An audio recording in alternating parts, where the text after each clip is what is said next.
I was starting to get really sick of going abroad and feeling like a spare part and feeling like an odd one out and not feeling immersed within a different culture because I couldn't speak anything that wasn't English. How long were you with this tutor for? It was just over a year. How did that feel after 1 year? Quite frustrating because I was thinking, oh well, I actually feel that great and still feel quite confused, and I don't have the confidence to really speak to people when I go on holidays. With the progress that you made, would you say that was cheap or expensive? It was expensive, yeah, because I didn't move very far very quickly. Do you think our price, which is of course higher than that, taking into account the progress that you've made, is it expensive or is it cheap? In comparison, it's cheap to what I was doing because of the progress I made, because I just think we're getting a lot more value. Wished I'd found you sooner a bit, because then I could have saved a lot of time and money. I was definitely in a comfort zone. Then obviously within your comfort zone you don't learn and you don't grow. Okay, Lydia. So we just want to have a chat, a conversation to see how your learning journey has been. I want you to be completely honest on your impressions, your thoughts. I think your story has been amazing and it can be very, very inspiring for other people. And actually, I wanted to congratulate you on all the time and the effort and the intention you have put, because it's 100% paying off. So big, big congratulations there. Let's get started. Lydia, who are you and why did you want to learn Spanish? So I'm Lydia. I'm a hydraulic engineer. So I work in flood risk, and I wanted to learn Spanish because I was always I was starting to get really sick of going abroad and feeling like a spare part and feeling like an odd one out and not feeling immersed within a different culture because I couldn't speak anything that wasn't English. So it was about 2 years ago where I made it my New Year's resolution to start. And then since I have started, I've just kept continuing and keep growing. I'm still progressing. I'm obviously by nowhere near expert. But yeah, I just keep trying. When did we start together? How long ago? So we started in October, so that was about 9 months. 9 months now, that's it. What had you tried before? So before I tried Duolingo, I did dabbled with that through lockdown as just something to do, and then about 2 years ago, I got a different tutor using Preply, and she was great. She was really nice, but our lessons were primarily focused on reading and translating. We didn't really have conversations in Spanish, and there wasn't that access to a wider community where you can conversate with other learners and have that practice in really speaking and listening to the language. Okay. How long were you with this tutor for? It was just over a year. 1 year. Yeah, Okay. 1 year with a tutor. How many lessons per week? it was two a week. Twice a week. Mhm. Okay. On a scale from 1 to 10, 1 year with another tutor twice a week, how confident did you feel to face a conversation? So it was like about a three. Yeah, I just couldn't form sentences together in my head. On paper, if I could write it, great, but speak it, no.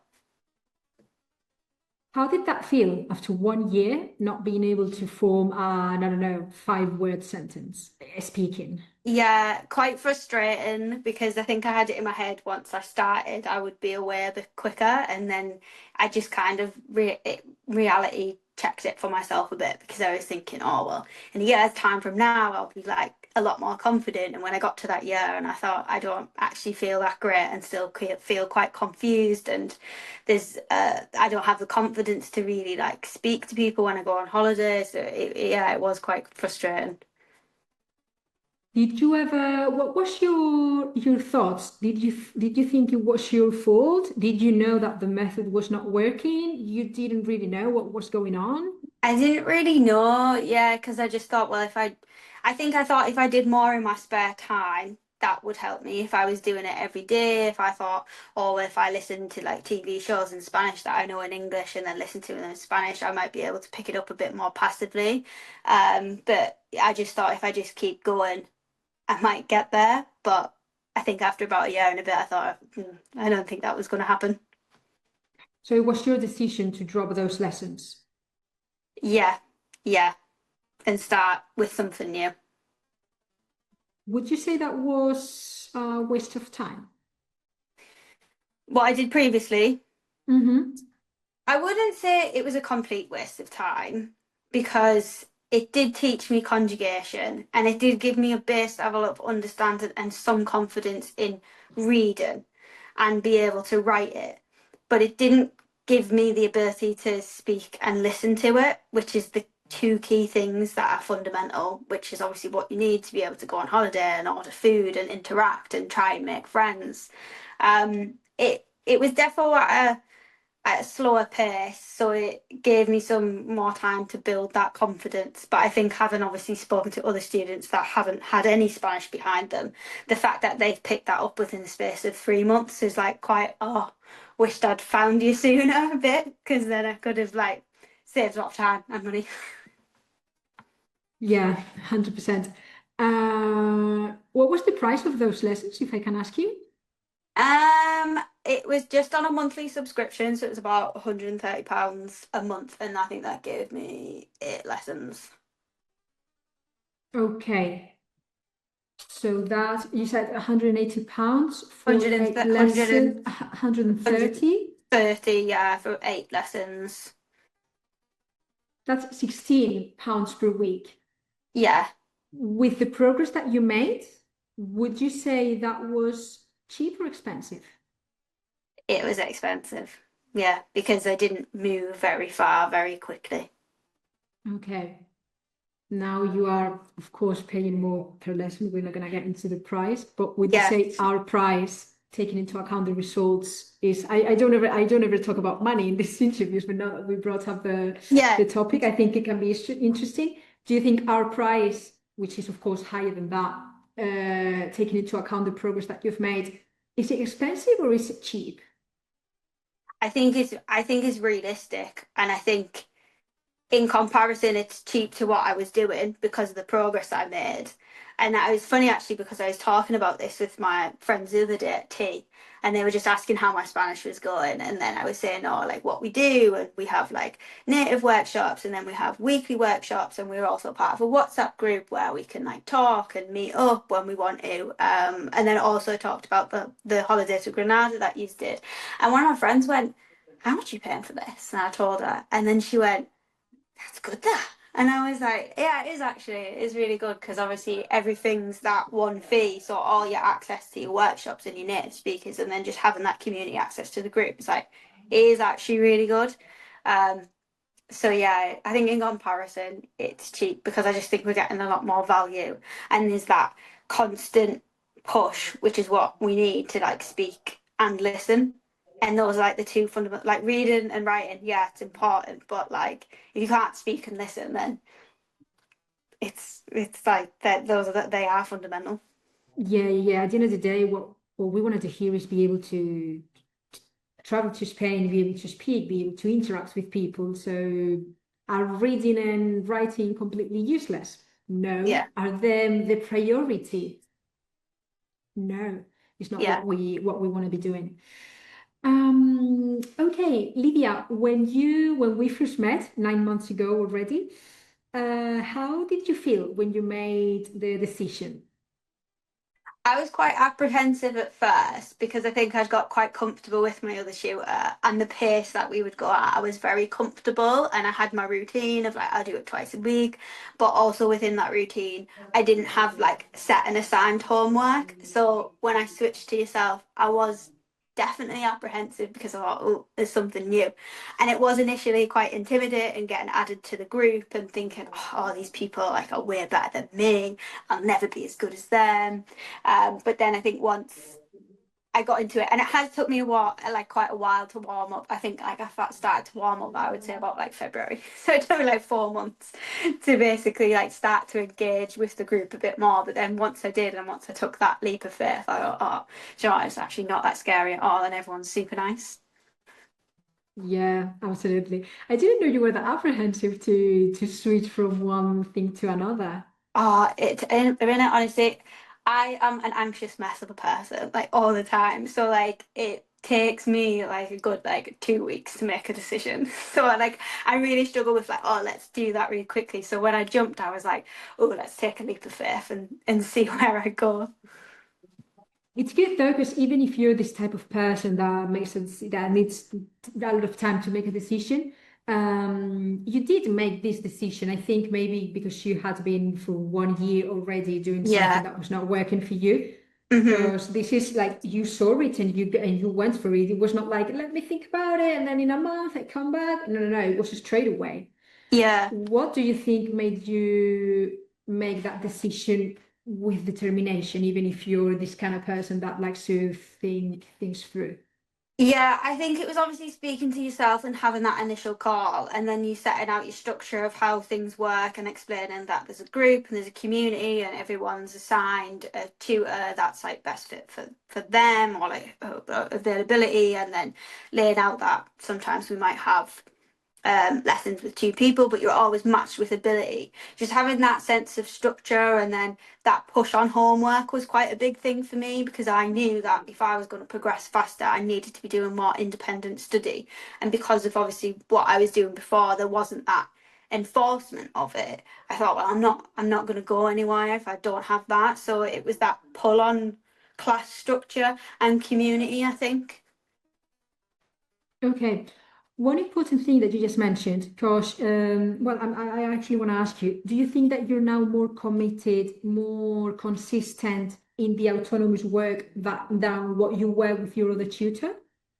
Yeah, for sure, because you have to hold yourself accountable because if you've not got time to do your homework, then your lesson's impacted. So, and obviously, don't get me wrong, I know everyone has busy weeks, and I think there's been maybe like one or two instances where if I've been away and I genuinely haven't had time, but because I don't do that consistently, it hasn't impacted massively. We've always still managed to do a workaround, or we've done those like lesson what we were going to do in homework. Like Blanca would adapt and be like, okay, we'll do it in the lesson. But I always try my hardest to make sure that homework's done because it also gives me that confidence that when I go into the lesson, I go right. I've refreshed everything. I know what I'm doing. I know what we'll be maybe learning in the next one, and just gives you that more confidence and familiarization to like speak more. Whereas if you have that gap and I don't do it myself, I'm like it's stuttery again and it's like blurred. So I forgot what your question was now. But No, it yes. was basically if you feel that you're more committed now outside of the lessons to doing your own homework and doing autonomous work. Yeah, yeah, for sure I am. Yeah, because you need to be accountable for the next lesson. Hmm. Yeah. Do you think the fact of having a structure and knowing exactly what to do every single day helps the friction of actually getting into it? Yeah, yeah, because otherwise it can be super overwhelming thinking, well, where do I start on my own? Because there's so many things to do and so many avenues to learn. So having that, right, next week I want you to do X, Y, and Z, and then you're going to tell me about it, that for sure helps. Would you say you were lacking that with your other tutor, the knowing what to do every single day?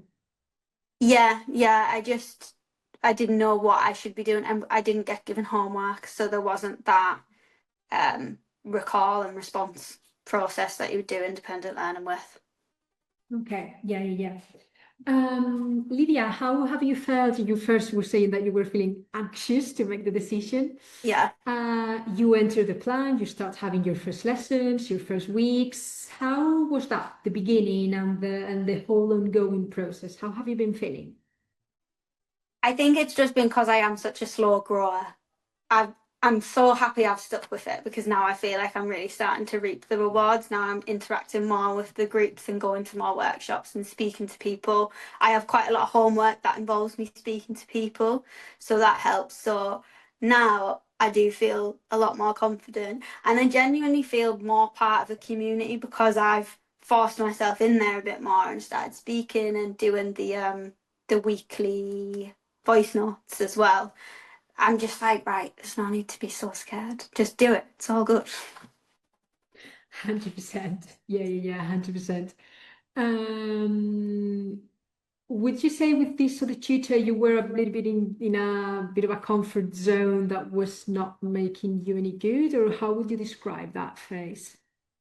I was definitely in a comfort zone because I just got to the point where I was like, right, we had 2 lessons a week, and like when we, it was quite slow paced, and there wasn't that forced talking as much. It was very much like just translating and reading. There was bits of listening and bits of speaking, but I think those bits of speaking that I found, and I really, really struggled because it is the hardest, it wasn't forced enough. So then I would slip back into my comfort zone quite easy. But then obviously within your comfort zone, you don't learn and you don't grow. So yeah, it was too comfortable. Too comfortable. Yeah. Yeah, learning is always on the other side of the comfort zone, Yeah. 100%. Okay, Lydia, 9 months later, on that very scale from 1 to 10, how confident do you feel now? It's definitely teetering on like a 6, 7, 6 about that. Because I'm starting to learn in the past tense now, and I think that makes a massive difference because you're not constantly like living in the present tense. You can have more conversations that make sense, and you're not thinking, "Oh, well, how do I say this in the past tense?" And then you have to say it in the present. So it feels a lot more fluid. And I'm finding myself as well, like just probably without realizing it, it's just more passive. Like even when I'm having conversations with other students, when I'm meeting up, or conversations with Blanca, like things are just starting to roll off my tongue that little bit easier, and I'm not having to fight so hard to get a sentence out, which is great. Which is before I couldn't do that at all. Like it would just be like sheer panic. I couldn't even like reply. Okay, so maybe it's a bit abstract to just bring it down to numbers like a 6 or a 7. So Yeah. what are things, apart from this that you just said, what are things that you can do now that you couldn't do before? It was far like I couldn't construct sentences and verbally speak them. I could write them, but I couldn't uh, speak them. It just didn't come to my mind that quickly and easily. And I couldn't speak in the past tense either. So I'd obviously spent like a year and a bit learning, and I was still learning in the present tense. Okay. Um, Lydia, what would you say to someone who wants to make this decision, but they feel apprehensive, they are too comfortable, they really want to get out of their comfort zone, just as you were 9 months ago? Yeah, I would say, well, for one, you don't learn in your comfort zone, so it's always worth that leap of faith. And obviously, joining this community I do think it is quite special, and it's probably quite rare. I think maybe that I've found as well, considering what I tried before.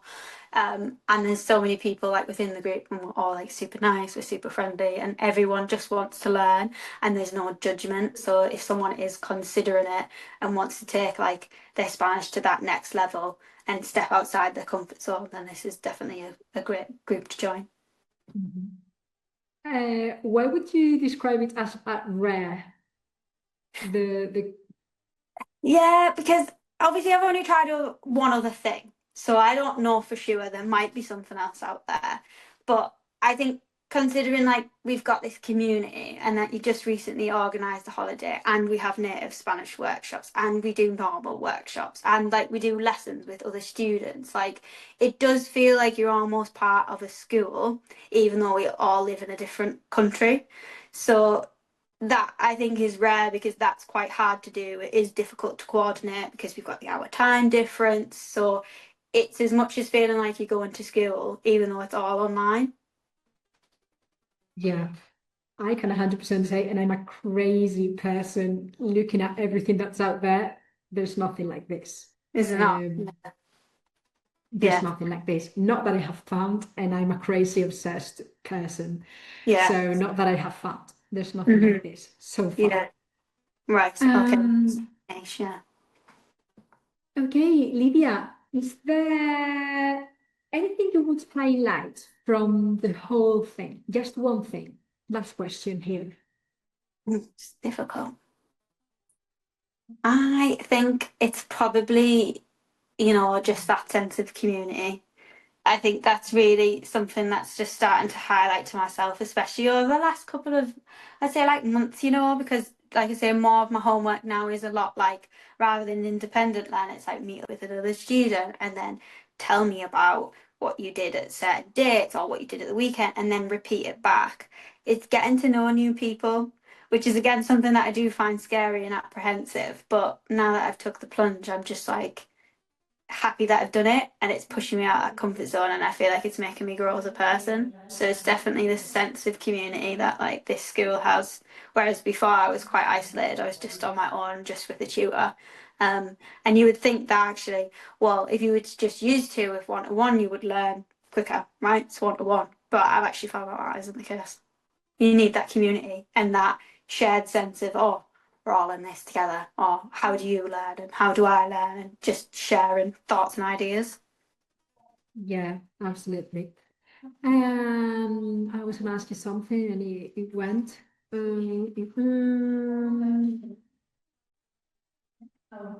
Okay, that's fine.